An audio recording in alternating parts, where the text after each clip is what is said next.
सभी लोगों को नमस्कार। बहुत बहुत स्वागत है आप सभी लोगों का इस सेशन में। और दोस्तों, आज हम शुरू करने जा रहे हैं और हम स्टार्ट करने जा रहे हैं हिस्ट्री का दूसरा पार्ट या दूसरा भाग, which is known as medieval India, जिसे हम मध्यकालीन भारत के नाम से जानते हैं। लास्ट सेशन में आप अच्छी तरीके से जानते हैं कि हम लोगों ने एंशियंट पीरियड को क्या कर लिया था, कंप्लीट कर लिया था। आज हम मेडिवल हिस्ट्री या मध्यकालीन इतिहास के बारे में क्या करने वाले हैं, स्टार्ट करने वाले हैं। और आप जानते होंगे कि मध्यकालीन इतिहास की शुरुआत मानी जाती है तब से जब भारत पर सबसे पहला सफल मुस्लिम इन्वेजन हुआ, सबसे पहला सफल मुस्लिम आक्रमण हुआ, जो कि अरबों के द्वारा या अरेबियंस के द्वारा किया गया था, जिसमें वो आक्रमणकारी जो कि सबसे पहले सफल हुआ मुसलमानों में, ही वॉज मोहम्मद बिन कासिम। इसने 712 ईस्वी में भारत पर सबसे पहला सफल मुस्लिम इन्वेजन या मुस्लिम आक्रमण किया था। लेकिन उसके बाद वास्तविक तौर पर अगर हम यहाँ पर मुस्लिम शासन की स्थापना की बात करें तो वो टर्किश या तुर्कों के द्वारा किया गया। तो चलिए स्टार्ट करते हैं और शुरुआत करते हैं मेडिवल इंडिया या मध्यकालीन भारत की, जिसको हम 712 ईस्वी से लेके 1707 ईस्वी तक पढ़ते हैं। 712 ईस्वी से इसलिए क्योंकि भारत पर सबसे पहला सफल मुस्लिम आक्रमण 712 ईस्वी में हुआ, और मोहम्मद बिन कासिम के हिंदुस्तान में सबसे पहले सफल आक्रमण से लेकर मुगल बादशाह औरंगजेब की मृत्यु तक, औरंगजेब की डेथ तक का ही जो पीरियड है, that is known as medieval India. उसी को हम मध्यकालीन भारत के नाम से जानते हैं। तो चलिए लेट्स स्टार्ट, लेट्स बिगिन। सबसे पहले मेडिवल इंडिया या मध्यकालीन भारत, जैसा कि मैंने आपको बताया, ये 712 ईस्वी से लेकर 1707 ईस्वी तक का पीरियड है। और ये वो लगभग 1000 साल का पीरियड है जिसमें भारत में चला मुस्लिम शासन या मुस्लिम रूल। लेकिन किस धर्म के आधार पर? On the basis of Islam, Islam धर्म के आधार पर। इसीलिए शुरू करने से पहले हम सबसे पहले ही जानेंगे किसके बारे में? इस्लाम के बारे में। तो हेडिंग डालिए सबसे पहले इस्लाम, जिसकी उत्पत्ति 7th सेंचुरी या 7वीं शताब्दी से हुई। और कहां से हुई? अरब से।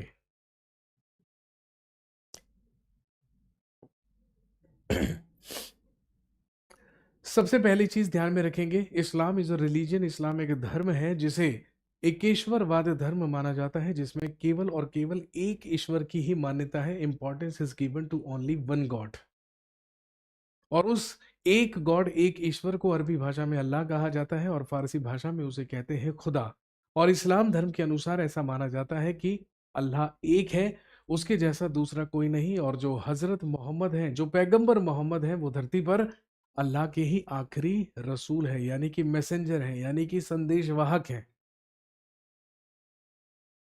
और ऐसा माना गया है कि अल्लाह एक है, उसके जैसा दूसरा कोई नहीं।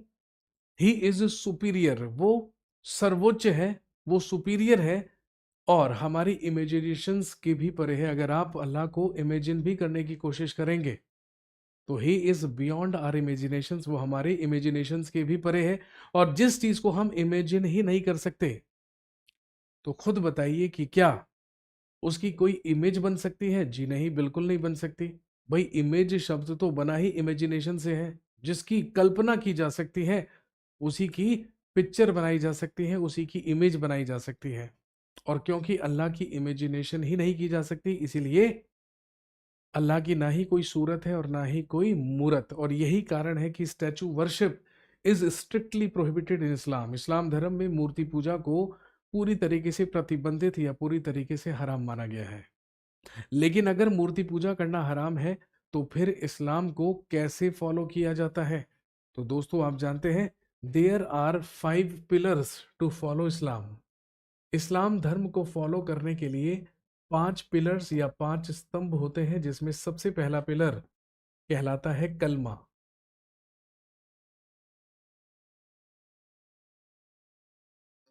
सबसे पहला स्तंभ, सबसे पहला पिलर होता है कलमा।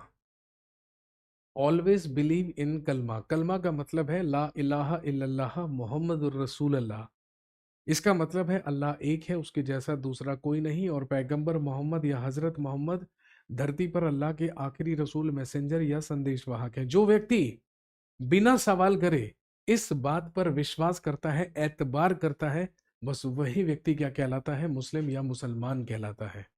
उसी को हम क्या कहते हैं, कलमा। और जो व्यक्ति कलमा पर बिलीव नहीं करता वो गैर मुसलमान है, यानी कि वो काफिर है। काफिर का मतलब ही क्या है, the person who does not believe in कलमा इज नोन एज काफिर, या वो गैर मुसलमान है। इसके अलावा दूसरा पिलर है 5 टाइम्स नमाज। एक सच्चा मुसलमान दिन में 5 बार नमाज पढ़ेगा, 5 बार नमाज अदा करेगा। जुम्मे की नमाज मस्जिद में होगी। तीसरा पिलर, एक सच्चा मुसलमान रमजान के पाक महीने में हमेशा क्या रखेगा, रोजा। और आप जानते हैं अभी वर्तमान में रमजान का ही महीना चल रहा है। अभी वर्तमान में रमजान का ही महीना चल रहा है, जिसे इस्लामिक या इस्लाम में सबसे पवित्र महीना माना जाता है, जिसमें जो मुस्लिम्स होते हैं वो फास्टिंग करते हैं, वो रोजा रखते हैं। और जब रमजान का महीना समाप्त होगा और जब सबसे पहली चांद रात होगी या फर्स्ट मून डे होगा या मून नाइट होगी, उसी के अगले दिन क्या मनाया जाएगा, उसी के अगले दिन ईद मनाई जाएगी। इसके अलावा नेक्स्ट, एक सच्चा मुसलमान जीवन में कम से कम एक बार हज यात्रा करेगा, यानी कि इस्लाम धर्म के दो सबसे बड़े पिलग्रिम्स को विजिट करेगा, जो होते हैं मक्का और मदीना। क्योंकि पैगंबर मोहम्मद साहब का जन्म मक्का में हुआ था और मृत्यु मदीना में, इसीलिए इन्हें इस्लाम धर्म का सबसे बड़ा पिलग्रिम माना जाता है। और इसके अलावा पांचवा पिलर, इस्लाम का पांचवा स्तंभ क्या होता है, तो दोस्तों ध्यान रखेंगे, पांचवा स्तंभ होता है एक सच्चा मुसलमान हमेशा जीवन में जकात देगा। अब ये जकात क्या है भाई, कहने का मतलब एक मुसलमान एक साल में जितनी भी आमदनी करेगा, जितना भी धन कमाएगा, उसका वो 2.5%, यानी कि लगभग 1/40 क्या क्या करेगा, दान करेगा। लेकिन बाईने हाथ को भी नहीं पता चलना चाहिए कि दाहिने हाथ ने क्या दान किया है, उसको पूरी तरीके से गुप्त रखा जाएगा। कहने का मतलब वो व्यक्ति जो इन इस्लाम धर्म के पांचों पिलर्स को फॉलो करता है वही सच्चा मुसलमान है, बाकी सारे के सारे काफिर, गैर मुसलमान, नॉन मुस्लिम्स। ये तो रही इस्लाम धर्म को फॉलो करने की बात, बट इस्लाम धर्म का इतिहास क्या है, तो आप जानते हैं कि Islam was founded by prophet Mohammad Sahab या हजरत मोहम्मद साहब के द्वारा इस्लाम धर्म की स्थापना की गई थी, जिनका जन्म 570 ईस्वी में सऊदी अरब के शहर मक्का में हुआ था और 632 ईस्वी में इनकी मृत्यु मदीना में हुई थी। और दोस्तों ध्यान रखेंगे, 610 ईस्वी में ही गॉट हिज एनलाइटमेंट। 610 ईस्वी में इन्हें महाज्ञान की प्राप्ति हुई, इनका एनलाइटमेंट हुआ। और कहां पर, एक गुफा में, विच वॉज नोन एज हीरा केव, यानी कि हीरा नामक गुफा में इन्हें महाज्ञान की प्राप्ति हुई। और इन्होंने बाहर आकर इस गुफा से लोगों को अल्लाह का संदेश दिया और कहा कि अल्लाह ने अपने एक फरिश्ते जिब्राइल को मेरे पास भेजा, जिसने मुझे अल्लाह का संदेश दिया है, अल्लाह का पैगाम दिया है, और कहा है कि आप धरती पर अल्लाह के क्या है, आखिरी मैसेंजर, आखिरी रसूल। और मुझे एक पवित्र पुस्तक दी है which is known as Quran, जिसका प्रचार प्रसार करने की जिम्मेदारी मुझे सौंपी गई है। मैं ही हूँ अल्लाह का आखिरी रसूल, यानी कि मैसेंजर, संदेशवाहक। जिन लोगों ने इस बात पर बिलीव कर लिया, एतबार कर लिया, वही क्या कहलाए, मुस्लिम्स कहलाए। इसका मतलब 610 ईस्वी का मतलब क्या हुआ, 7th सेंचुरी, 7वीं शताब्दी में इस्लाम की उत्पत्ति हुई, इस्लाम धर्म की स्थापना हुई। उसके बाद इन्होंने अपने प्रीचमेंट्स, अपने सरमन्स, अपने उपदेश देने शुरू किए, लोगों ने इन्हें फॉलो करना शुरू किया। धीरे धीरे इनकी पॉपुलैरिटी बढ़ने लगी, लेकिन इनकी बढ़ती हुई पॉपुलैरिटी इनसिक्योरिटी बन गई उन एग्जिस्टिंग रिलीजन्स के लिए जो पहले से एग्जिस्ट कर रहे थे, जैसे कि जुडाइज्म, यहूदी धर्म, जैसे कि क्रिश्चियनिटी, ईसाई धर्म। इसीलिए इनकी बढ़ती हुई पॉपुलैरिटी से इनसिक्योर होकर इन्हें हमेशा के लिए मक्का छोड़ने के लिए मजबूर कर दिया गया। और दोस्तों ध्यान रखेंगे, इन 622 ईस्वी में मोहम्मद साहब shifted from Mecca to Medina. 622 ईस्वी में ये हमेशा के लिए मक्का छोड़कर मदीना चले गए। मक्का से मदीना जाने की जो इनकी जर्नी थी, जो इनकी यात्रा थी, इसी को इस्लाम धर्म में हिजारत कहा जाता है। इसी को इस्लाम धर्म में कहते हैं हिजारत। और ध्यान रखेंगे, जिस साल जिस साल ये मक्का छोड़कर मदीना गए, उसी साल शुरू हुआ Islamic calendar, which is known as Hijri Samvat, जिसे हम हिजरी संवत के नाम से जानते हैं, जो कि 622 ईस्वी में शुरू हुआ। और इसके बाद, जैसा कि मैंने आपको बताया, इन 632 622 ईस्वी में ही डाइड इन मदीना। 632 ईस्वी में मदीना में इनकी मृत्यु हो गई। यही कारण है कि इस्लाम धर्म के सबसे बड़े पिलग्रिम्स, सबसे बड़े तीर्थ स्थान मक्का और मदीना माने जाते हैं, क्योंकि मक्का में इनका जन्म हुआ था और मदीना में इनकी मृत्यु। और यही कारण है, विश्व की सबसे बड़ी मस्जिद अल हरम मस्जिद मक्का में ही है, जहां पर हज यात्रा के लिए जाते हैं। और विश्व की दूसरी सबसे बड़ी मस्जिद अल मदीना सऊदी अरब के मदीना में है।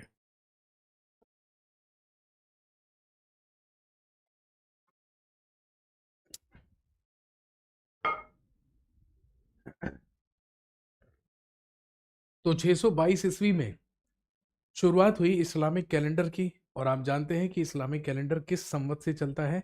वो हिजरी संवत से चलता है, जो कि 622 में शुरू हुआ। लेकिन जब 632 ईस्वी में पैगंबर मोहम्मद साहब की मृत्यु हुई, तो सबसे बड़ा सवाल ये उठा कि अब इनका सक्सेसर कौन होगा, अब इनका उत्तराधिकारी कौन होगा।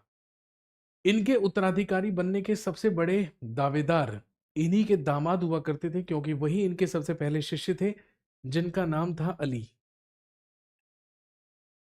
और सभी को ये लगा कि अब अली ही इनके सक्सेसर बनेंगे, लेकिन ऐसा नहीं हुआ। तो ध्यान रखेंगे, इनकी मृत्यु के बाद, सर जामा मस्जिद क्या है फिर? जामा मस्जिद भारत की सबसे बड़ी मस्जिद है। मैंने कहा विश्व की सबसे बड़ी मस्जिद है अल हरम, जो कि सऊदी अरब के मक्का में है। दूसरी सबसे बड़ी मस्जिद है अल मदीना, जो कि सऊदी अरब के मदीना में है। तीसरी सबसे बड़ी मस्जिद अबू धाबी में है, शेख जायद मॉस्क्यू, शेख जायद मस्जिद।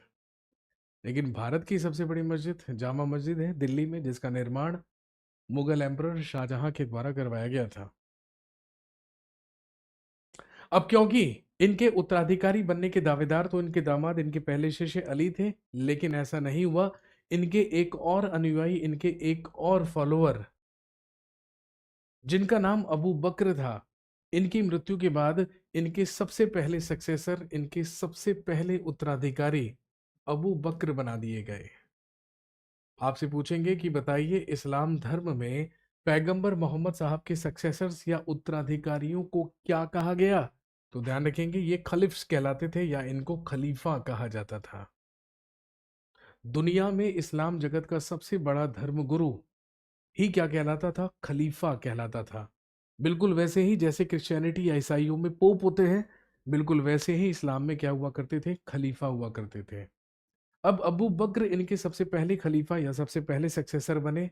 दूसरे खलीफा बने उमर, तीसरे खलीफा बने उस्मान, और फिर चौथे नंबर पर खलीफा बने अली। लेकिन जब चौथे नंबर पर खलीफा बने अली, तो इस बात को लेकर एक डिस्प्यूट हुआ, इस बात को लेकर एक विवाद हुआ, क्योंकि 15 से 20% मुसलमान ऐसे थे जो डाई हार्ट फॉलोअर्स थे अली के, और जिनका ऐसा मानना था कि हम तो अली को ही सबसे पहला खलीफा मानेंगे, क्योंकि अली ही पैगंबर मोहम्मद साहब के सबसे पहले शिष्य भी थे और उनके दामाद भी थे। लेकिन 80 से 85% मुसलमानों का ऐसा मानना था कि जी नहीं, हम सबसे पहला खलीफा अबू बकर को मानेंगे, दूसरा उमर को, तीसरा उस्मान को, और फिर चौथे नंबर पर अली। इसी बात को लेकर एक विवाद हुआ, एक डिस्प्यूट हुआ, and Islam was divided into two communities, और इस्लाम दो समुदायों में विभाजित हो गया। और दोस्तों ध्यान रखेंगे, किन दो कम्युनिटीज में विभाजित हुआ? तो आप जानते हैं, शिया और सुन्नी। जिन 15 से 20% मुसलमानों ने इस्लाम जगत का पहला खलीफा किसे माना? अली को माना, वही कहलाते हैं शिया मुस्लिम्स, वही कहलाते हैं शिया मुसलमान। लेकिन जिन 80 से 85% मुसलमानों ने इस्लाम जगत का पहला खलीफा अबू बकर को माना, वही कहलाते हैं सुन्नी मुस्लिम्स।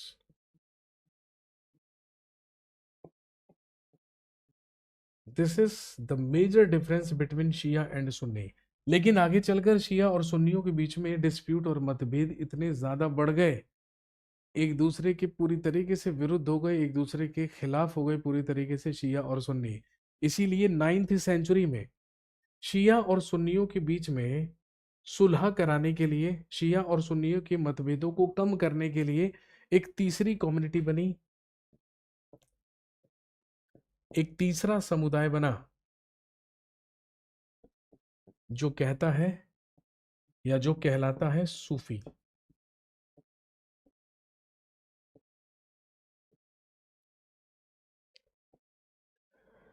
सूफी वो लोग होते हैं जो कि शरीयत के कानूनों को नहीं मानते हैं, केवल और केवल अल्लाह को मानते हैं और अल्लाह को अपना महबूब समझकर उससे मोहब्बत करते हैं। सूफियों का ऐसा मानना है कि अल्लाह को अपना महबूब समझ के उससे मोहब्बत कीजिए। अल्लाह की मोहब्बत, अल्लाह से मोहब्बत करना ही उसकी इबादत करना है। और अल्लाह की इबादत करने का सबसे सही तरीका है सूफी म्यूजिक या सूफी संगीत।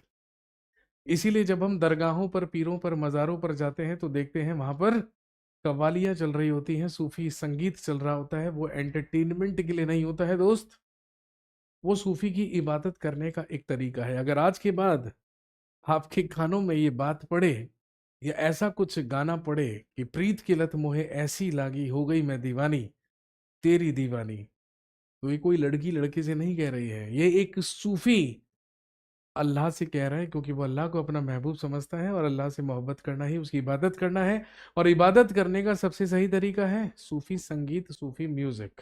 तो दोस्तों, कंक्लूजन ऑफ द स्टोरी, इस कहानी का सार ये निकला कि हमें अरब से 3 कम्युनिटीज मिली, शिया, सुन्नी और सूफी।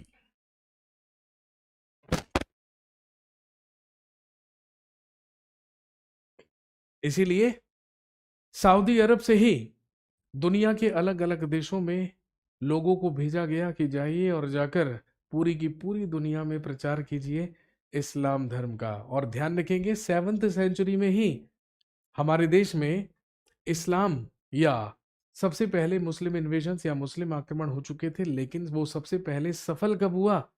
712 ईस्वी में। और भारत पर आक्रमण करने वाले सबसे पहले मुस्लिम, सबसे पहले मुसलमान जो कि सफल हुए, वो कहाँ के थे? वो अरब के थे। इसीलिए मेडिवल इंडिया या मध्यकालीन के इतिहास की शुरुआत होती है कहाँ से?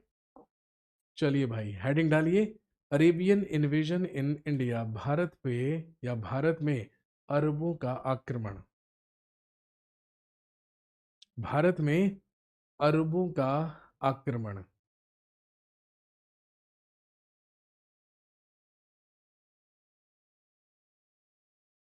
अरेबियन इन्वेजन इन इंडिया या भारत में अरबों का आक्रमण, जो कि कहां पर हुआ था? सिंध में। जो कि सिंध में हुआ, जिस समय सिंध में एक रूलर रूल किया करता था जिसका नाम था दाहिर।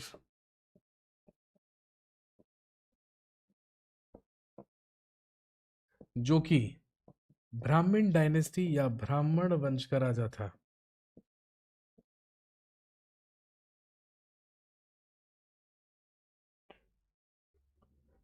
सिंध की राजधानी उस समय आरोर हुआ करती थी।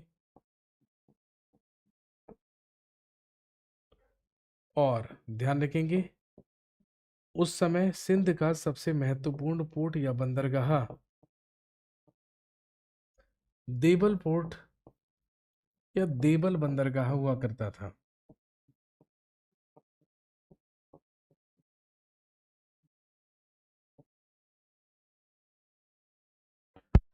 और दोस्तों ध्यान रखेंगे, इसी देवल बंदरगाह से होकर अरेबियंस के पानी के व्यापारिक जहाज गुजरा करते थे, क्योंकि वो व्यापार किया करते थे। और ध्यान रखेंगे, भारत पर होने वाले सबसे पहले अरेबियन इन्वेजन या अरबों के आक्रमण के बारे में हमारे पास जानकारी का सबसे महत्वपूर्ण सोर्स एक पुस्तक है, एक बुक है, जो कहलाती है चचनामा। चचनामा नामक पुस्तक से ही हमें भारत पर सबसे पहले सफल मुस्लिम आक्रमण के बारे में जानकारी मिलती है, जिसको वैसे तो एक अज्ञात लेखक के द्वारा लिखा गया, लेकिन ऐसा माना जाता है इसका अनुवाद अल कूफी के द्वारा किया गया था। तो अल कूफी के द्वारा लिखित चचनामा नामक पुस्तक से ही हमें भारत पर होने वाले सबसे पहले सफल मुस्लिम इन्वेजन या अरबों के आक्रमण के बारे में जानकारी मिलती है।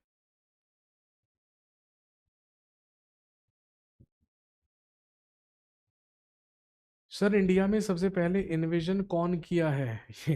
ये आपको मुझसे पूछने की जरूरत पड़ रही है? अभी अभी तो रिसेंटली आप लोग एंशियंट इंडिया पढ़कर आए हैं, और याद कीजिए प्री मॉडर्न पीरियड में हमने पढ़ा था कि भारत पर सबसे पहला फॉरेन इन्वेजन, सबसे पहला विदेशी आक्रमण लगभग ईसा के जन्म से 518 साल पहले पर्शियंस या ईरानियों के द्वारा किया गया, और डेरियस फर्स्ट या दारा प्रथम के द्वारा भारत पर सबसे पहला मुस्लिम और सबसे पहला विदेशी आक्रमण किया गया था। ये बात तो हम पहले ही कर चुके हैं।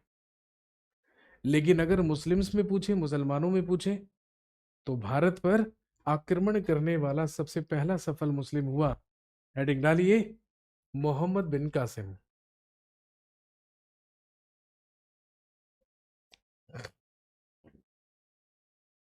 712 ईस्वी से लेके 714 ईस्वी तक का पीरियड रहा मोहम्मद बिन कासिम का। दोस्तों, जब मोहम्मद बिन कासिम भारत पर आक्रमण करने के लिए आया था, उस समय अरब में एक शासक रूल किया करता था जिसका नाम था अल हज्जाज। और ध्यान रखेंगे, ये जो अल हज्जाज था, he was governor of, Khalifa of Syria. जिस समय भारत पर सबसे पहला सफल मुस्लिम इन्वेजन हुआ, उस समय खलीफाओं का जो पद था वो सीरिया के सुल्तानों के हाथों में था, या सीरिया के सुल्तानों के पास था। और ध्यान रखेंगे, सीरिया के ही खलीफा का ही एक राज्यपाल, एक गवर्नर अरब में शासन किया करता था जिसका नाम अल हज्जाज था। और ये बात आपको इसलिए ध्यान रखनी है क्योंकि इसी अल हज्जाज का आर्मी चीफ या कमांडर इन चीफ हुआ मोहम्मद बिन कासिम। यानी कि ये अल हज्जाज का ही सेनापति था।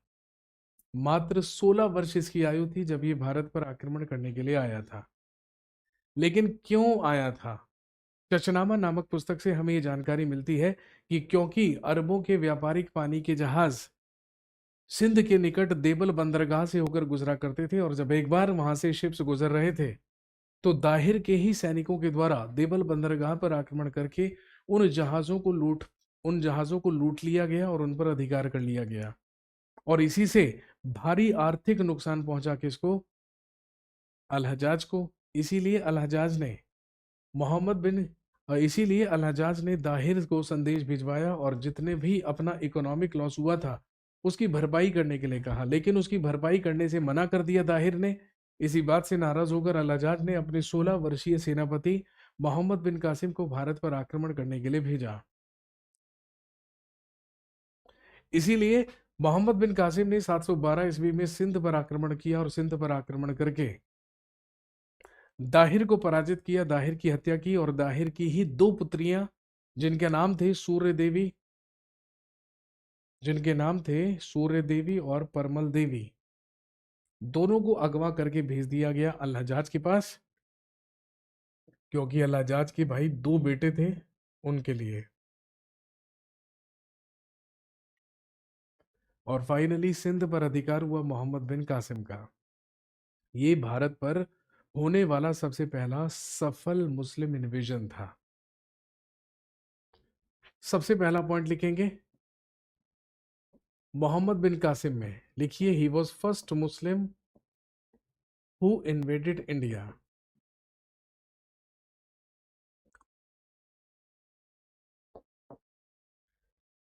लिखिए भारत पर आक्रमण करने वाला ये प्रथम मुसलमान था।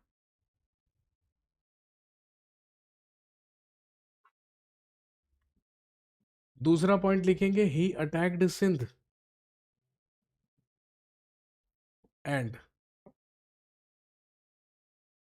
defeated a Hindu ruler named Dahir. लिखेंगे इसने सिंध पर आक्रमण करके दाहिर नामक हिंदू शासक को पराजित किया। इसने सिंध पर आक्रमण करके दाहिर नामक हिंदू शासक को पराजित किया। और जब इसने सिंध पर अधिकार किया तो सिंध वासियों से, सिंध के लोगों से कहा, अभी तक आपकी सुरक्षा की जिम्मेदारी दाहिर की थी, लेकिन अब आपकी सुरक्षा की जिम्मेदारी हमारी है। इसीलिए you have two options, either adopt Islam, या तो इस्लाम धर्म कबूल कर लीजिए, या फिर आपको एक टैक्स देना होगा, एक कर देना होगा, which was known as jizya. लिखेंगे he was first Muslim who applied jizya in India. भारत में जजिया लगाने वाला ये प्रथम मुसलमान था। Jizya was a tax paid by non Muslims. गैर मुसलमानों के द्वारा दिया जाने वाला एक प्रकार का कर हुआ करता था जजिया, जो कि कुल आय का 1/2 से लेकर 2/3 हुआ करता था। सारे के सारे गैर मुसलमानों को मुसलमान ना होने के लिए ही क्या देना होता था, जजिया देना होता था। लेकिन ये नहीं वसूला जाता था विधवाओं से, विकलांगों से और ब्राह्मणों से। इसीलिए जब हम दिल्ली सल्तनत में पढ़ते हैं तुगलक वंश, और तुगलक वंश का सुल्तान हम पढ़ते हैं फिरोज शाह तुगलक, तो उसी में हम पढ़ते हैं कि भारत में ब्राह्मणों से सबसे पहले जजिया लेने वाला सुल्तान कौन हुआ? फिरोज शाह तुगलक। अदरवाइज ये ब्राह्मणों से नहीं वसूला जाता था। इसके अलावा ही issued gold coins. Mohammad bin Qasim के द्वारा गोल्ड कॉइन्स या स्वर्ण सिक्के चलवाए गए। भारत में सबसे पहले सोने के सिक्के इंडो ग्रीक्स ने चलवाए थे, ये हम एंशियंट पीरियड में पढ़ चुके हैं।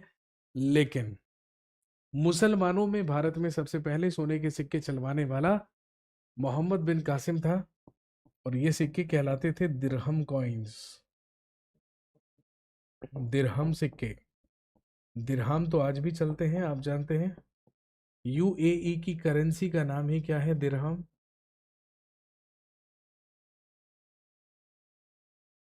इसके अलावा अरेबियन हॉर्सेस या अरबी घोड़े भी सबसे पहले भारत में मोहम्मद बिन कासिम ही लेकर आया। इसके अलावा मोहम्मद बिन कासिम के ही द्वारा भारत में खजूर की खेती शुरू की गई। Harvesting of dates and camel husbandry. Bharat में खजूर की खेती और ऊंट पालन की शुरुआत भी सबसे पहले मोहम्मद बिन कासिम के ही द्वारा शुरू की गई। एग्जाम में पूछते हैं कि बताइए भारत में खजूर की खेती सबसे पहले किस स्थान पर की गई थी? तो स्वाभाविक सी बात है, सिंध में, क्योंकि सिंध पर ही अधिकार किया था मोहम्मद बिन कासिम ने। इसी ने भारत में खजूर की खेती और ऊंट पालन की शुरुआत की। इसके अलावा और कई महत्वपूर्ण चीजें अरेबियंस के ही द्वारा शुरू की गई, जैसे कि अरेबियन से ही भारत में लेकर आए वर्ड मॉनसून। ये जो मानसून शब्द है जिसका इस्तेमाल हम वर्षा के लिए करते हैं, ये भी एक अरबिक वर्ड है, ये भी एक अरबी शब्द है। इसके अलावा ध्यान रखेंगे वर्ल्ड में सबसे पहले एटलस या मानचित्रावली बनाने का कार्य भी किसने किया था? अरेबियंस ने। और इसके अलावा एक पॉइंट याद रखेंगे, दे translated 2 books of India in Arabic।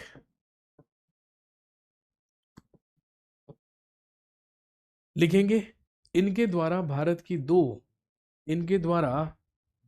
दो प्रसिद्ध पुस्तकों का अरबी भाषा में अनुवाद किया गया। कौन कौन सी? सबसे पहले याद रखेंगे चरक संहिता।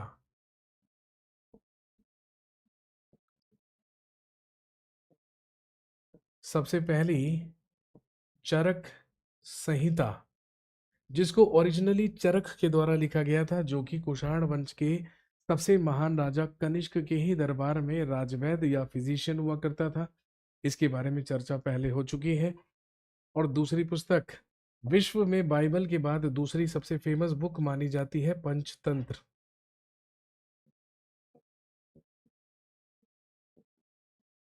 और ध्यान रखेंगे, पंचतंत्र जो कि विष्णु शर्मा के द्वारा गुप्त काल में लिखी गई पुस्तक है, इसको अरबी भाषा में ट्रांसलेट किया गया कालिला व दिमना के नाम से।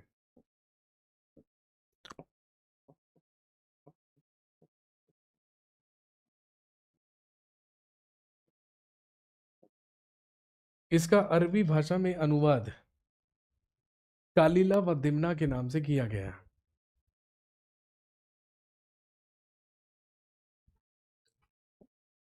714 ईस्वी में लिखेंगे मोहम्मद बिन कासिम रिटर्न्ड। 714 ईस्वी में मोहम्मद बिन कासिम यहां से वापस लौट गया।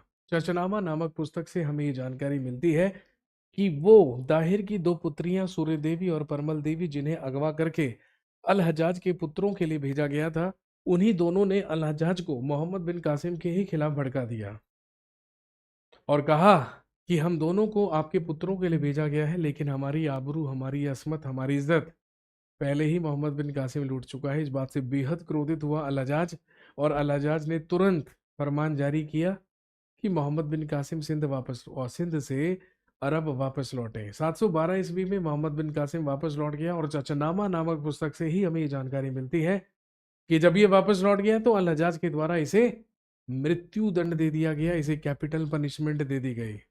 That was the end of Mohammad bin Qasim. यही मोहम्मद बिन कासिम का अंत था। इसके बाद अगर हम मुस्लिम्स की बात करें, अगर हम मुसलमानों की बात करें, तो भाई आप जानते हैं 8th सेंचुरी से लेकर 12th सेंचुरी तक तो यहाँ पर राजपूत एरा चला, राजपूत काल चला, जो कि हम ऑलरेडी पढ़ चुके हैं। हमारा देश कई छोटे छोटे डायनेस्टीज और राजवंशों में विभाजित हो गया, यानी कि कमजोर हो गया, और उसी का फायदा उठाया तुर्कों ने, टर्किश इन्वेडर्स ने।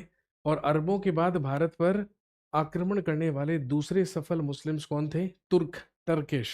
तो हेडिंग डाल लीजिए भाई साहब, देवियों और सज्जनों, टर्किश इन्वेजन इन इंडिया, भारत में तुर्क आक्रमण।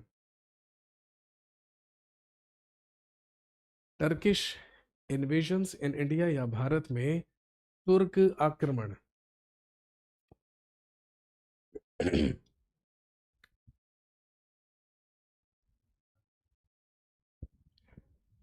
और भारत पर आक्रमण करने वाला सबसे पहला सफल टर्किश या तुर्क हुआ महमूद, जो कि इतिहास में महमूद ऑफ गजनी या महमूद गजनवी के नाम से प्रसिद्ध है। इसे महमूद गजनवी इसलिए कहते हैं क्योंकि यह अफगानिस्तान के गजनी नामक स्थान से आया था। ये अफगानिस्तान के गजनी का ही शासक हुआ करता था, और इसका पीरियड या इसका इन्वेडिंग पीरियड, आक्रमण करने का जो काल है, वो 1000 ईस्वी से लेकर 1027 ईस्वी तक है। तो हेडिंग डालिए महमूद ऑफ गजनी, या जिसे हम कहते हैं महमूद गजनवी।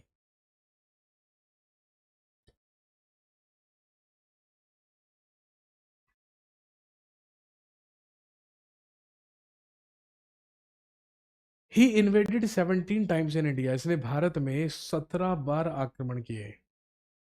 1000 ईस्वी से लेके 1027 ईस्वी तक इसके द्वारा भारत में 17 बार आक्रमण किए गए थे।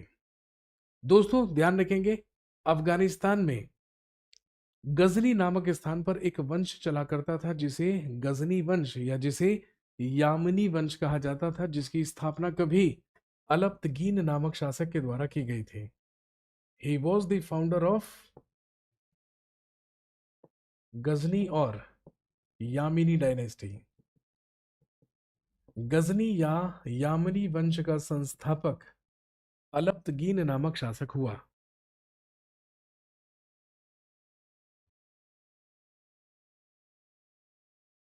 अफगानिस्तान के गजनी नामक स्थान पर अलप्तगीन के द्वारा गजनी वंश या यामिनी वंश की स्थापना की गई, और क्योंकि इसका कोई भी उत्तराधिकारी, इसका कोई भी सक्सेसर नहीं था, इसीलिए अलप्तगीन के मरने के बाद इसी का एक स्लेव, इसी का एक दास अगला शासक बना, जिसका नाम था सुबुक्तगीन। और दोस्तों, यही सुबुक्तगीन था फादर ऑफ महमूद गजनवी।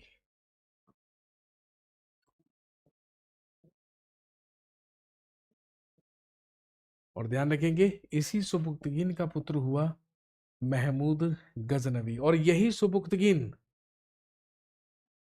भारत पर आक्रमण करने वाला सबसे पहला तुर्क माना जाता है। He was first Turkish invader to invade India. Bharat पर आक्रमण करने वाला सबसे पहला तुर्क, सबसे पहला टर्किश ही कौन हुआ? सुबुक्तगीन।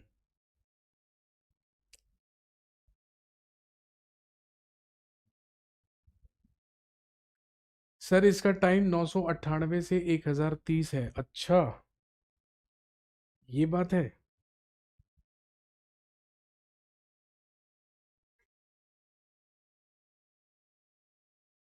मैंने यहाँ पर महमूद गजनवी का शासन काल नहीं लिखा है ना, मैंने 1000 से 1027 ईस्वी लिखा है। जिस 27 साल के पीरियड में उसने भारत में 17 बार आक्रमण किए।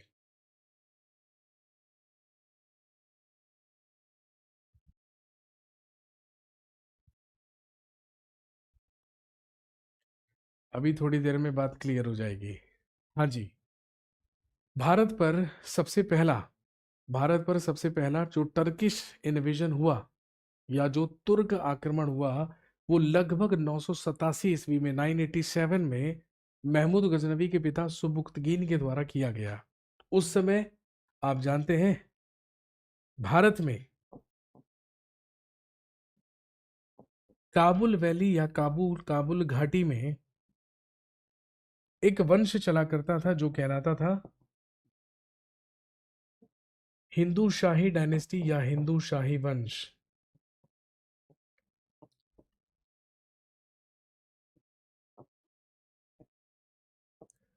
और ध्यान रखेंगे, इस हिंदू शाही वंश में एक रूलर रूल किया करता था जिसका नाम था जयपाल। याद कीजिए, जयपाल के बारे में चर्चा हो चुकी है पहले।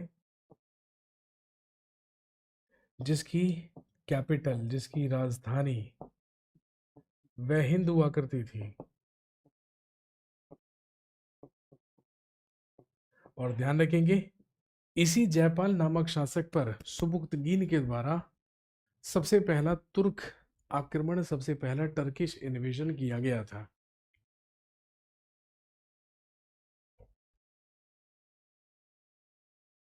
सुबुक्तगीन के ही द्वारा सबसे पहले हिंदू शाही वंश के राजा जयपाल पर आक्रमण किया गया, जिसकी राजधानी वह हिंद हुआ करती थी।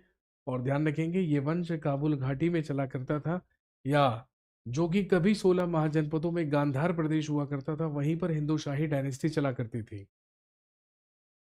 बार बार सुबुक्तगीन ने जयपाल पर आक्रमण करके भारत के उत्तर पश्चिमी क्षेत्र पर अधिकार करना चाहता था, लेकिन उसमें वो सफल नहीं हुआ। और ध्यान रखेंगे, 998 ईस्वी में जब सुबुक्तगीन की डेथ हुई, तो 998 में ही 998 ईस्वी में ही गजनी का शासक बना महमूद गजनवी।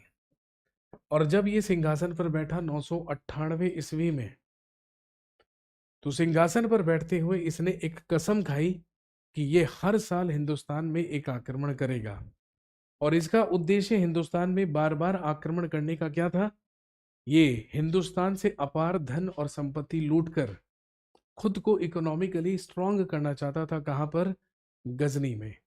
इसीलिए ध्यान रखेंगे, महमूद गजनवी का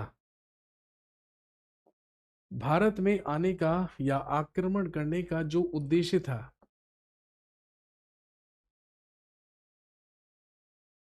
वो दो थे।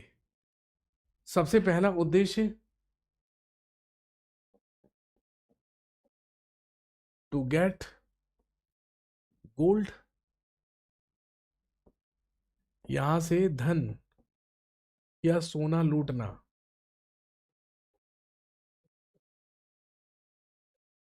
और दूसरा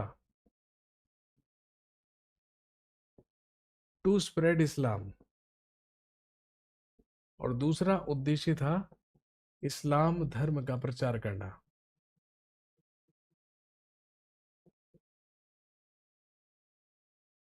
और क्योंकि इसका उद्देश्य था हिंदुस्तान से धन लूटना, यहां से सोना लूटना, तो हमारे राजा अपना सारा धन और अपना सारा सोना सबसे ज्यादा सुरक्षित स्थान पर रखा करते थे, और वो सुरक्षित स्थान हुआ करता था मंदिर। क्योंकि आप अच्छी तरीके से जानते हैं, इंसान किसी से नहीं डरता है, सिर्फ भगवान से डरता है।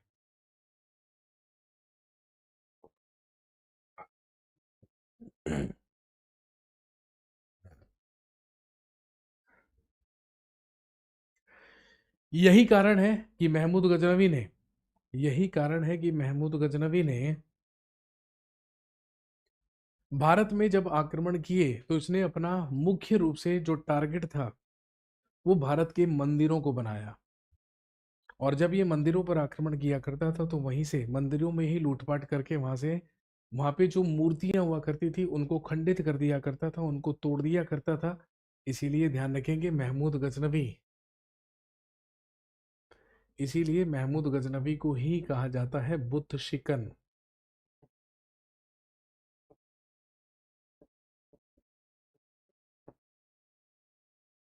या यही इतिहास में मूर्ति भंजक के नाम से भी प्रसिद्ध है, इसी को बुत शिकन या मूर्ति भंजक कहा जाता है।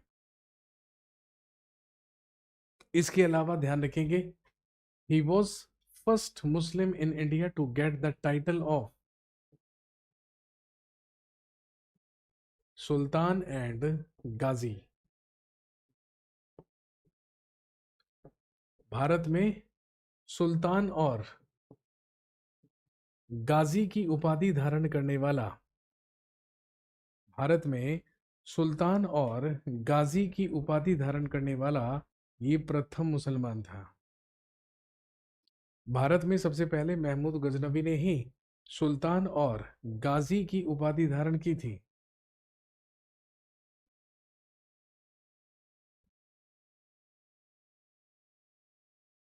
सुल्तान एक उपाधि, एक टाइटल हुआ करता था जो ऑफिशियली बगदाद के खलीफाओं के द्वारा दी जाती थी, लेकिन महमूद गजनवी को ऑफिशियली खलीफाओं के द्वारा सुल्तान की उपाधि नहीं दी गई थी। इसने खुद अपने आप को सुल्तान कहलवाया था। और इसके अलावा इसने खुद को गाजी कहकर पुकारा। गाजी का मतलब है काफिरों का नाश करने वाला योद्धा, कहलाता है गाजी। क्लियर हो गई बात? और ध्यान रखेंगे, इसी के बाद महमूद गजनवी ने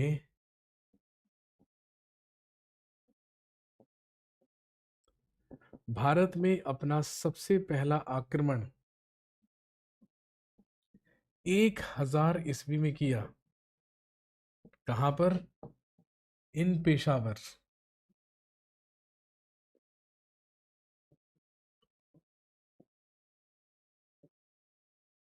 on the ruler Jaipal.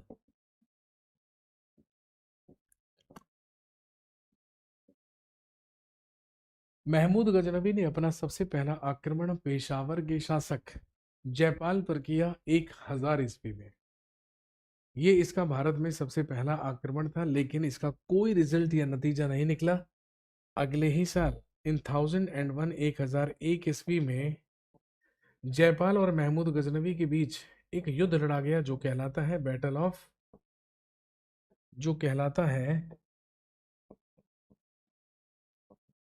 Battle of वहिंद।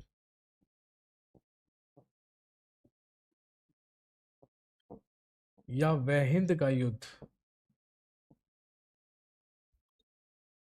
1001 ईस्वी में महमूद गजनवी और जयपाल के बीच एक युद्ध लड़ा गया, बैटल ऑफ वहिंद।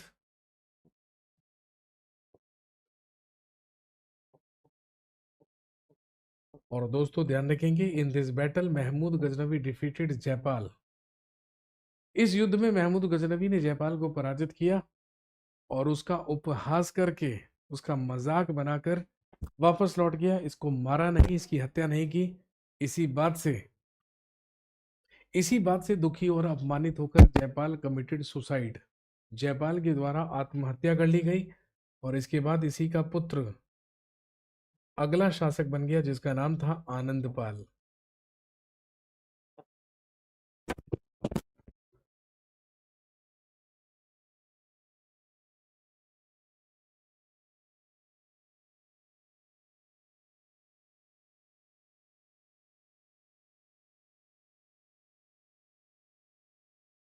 जयपाल के बाद हिंदू शाही वंश का अगला शासक आनंदपाल बन गया। और ध्यान रखेंगे, इसी आनंदपाल को 1008 ईस्वी में महमूद गजनवी ने पराजित किया सेकंड बैटल ऑफ वहिंद में।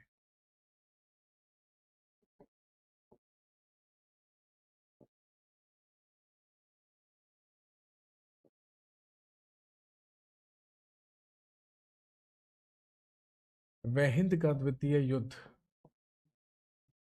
जो कि महमूद और आनंदपाल के बीच में हुआ था, इस युद्ध में भी महमूद ने आनंदपाल को पराजित किया।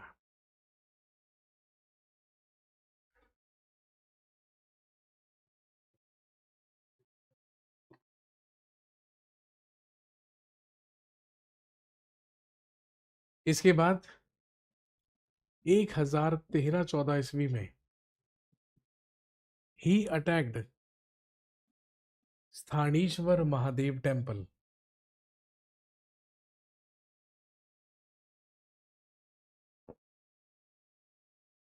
महमूद गजनवी ने स्थानीश्वर महादेव मंदिर पर आक्रमण किया, जो कि कहां पर है, वर्तमान में हरियाणा के कुरुक्षेत्र के थानेसर नामक स्थान पर।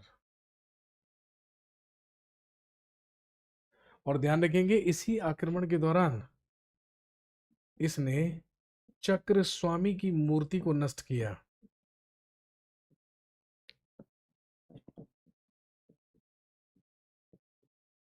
जो कि किसकी मूर्ति थी, भगवान श्री कृष्ण की।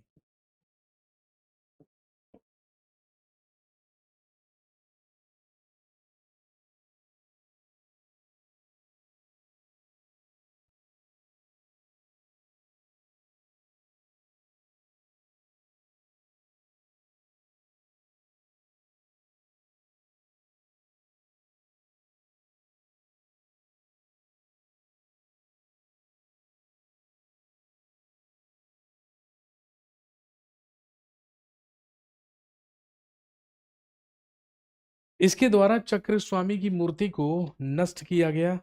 और आप जानते होंगे चक्र स्वामी का मतलब किससे है।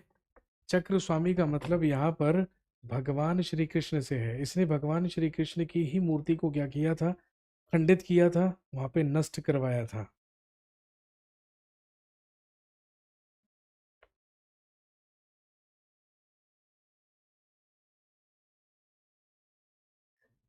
एक याद रखेंगे,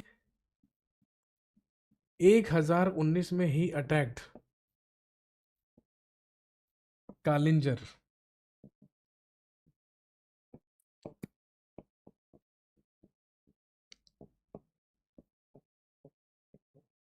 इसने 1019 में कालिंजर पर आक्रमण किया, जिस समय कालिंजर में शासन कर रहा था एक रूलर जिसका नाम था Vidyadhar Chandel.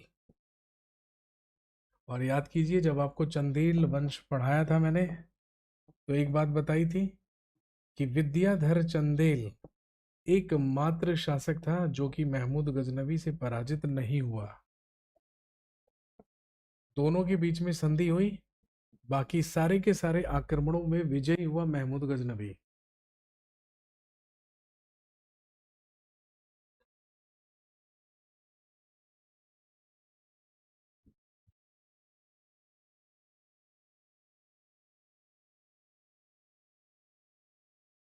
Sir please tell, ये क्लास स्टेनो के लिए भी है,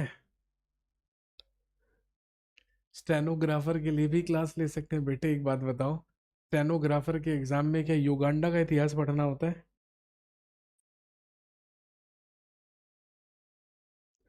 टेंशन मत लीजिए, बिल्कुल ले सकते हैं, यही सब तो आएगा। आप स्टेनोग्राफर का भी एग्जाम दोगे तो जीएस में, हिस्ट्री में यही सब आएगा।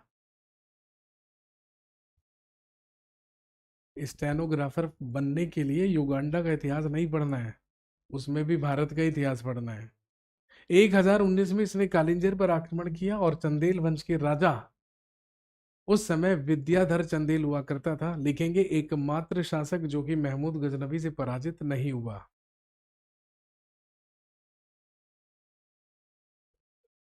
सबसे फेमस आक्रमण 1025 में, जो कि इसका 16वां आक्रमण माना जाता है, जो किस पर हुआ?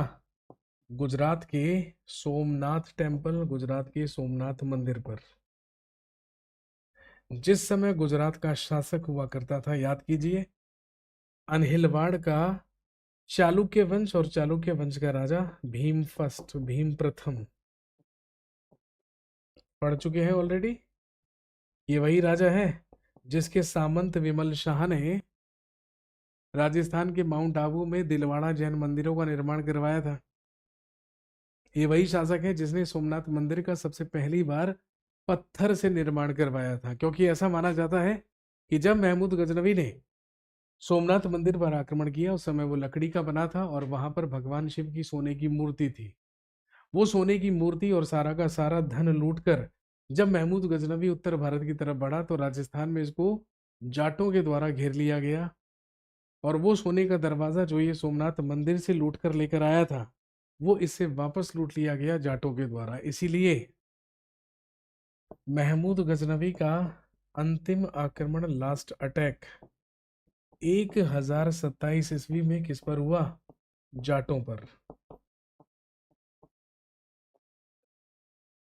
इसके बाद ये गजनी वापस लौटा और वहीं पर इन 1030 ईस्वी में महमूद गजनवी डाइड, इसकी मृत्यु हो गई।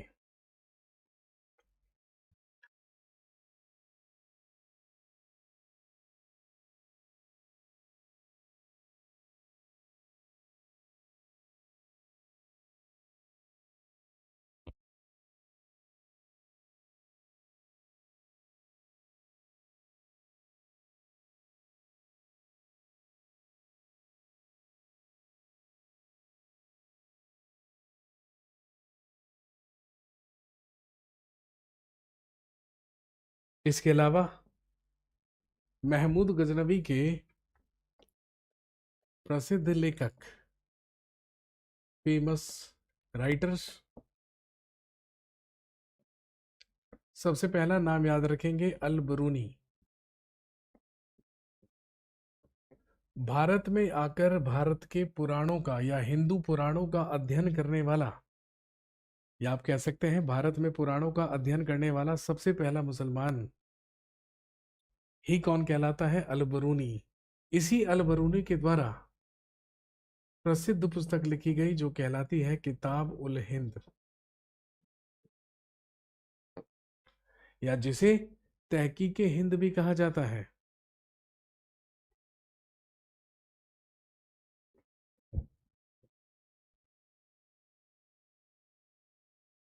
दूसरा,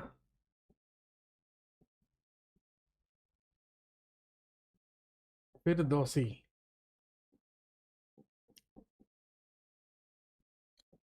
जिसके द्वारा लिखी गई शाहनामा नामक पुस्तक। एक याद रखेंगे, वैहाकी,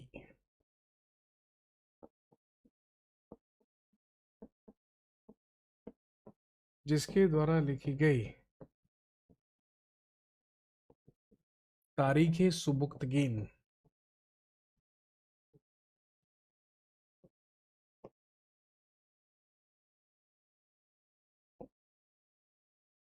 और एक नाम याद रख लीजिए, उत्बी, जो कि महमूद गजनवी का दरबारी इतिहासकार हुआ करता था।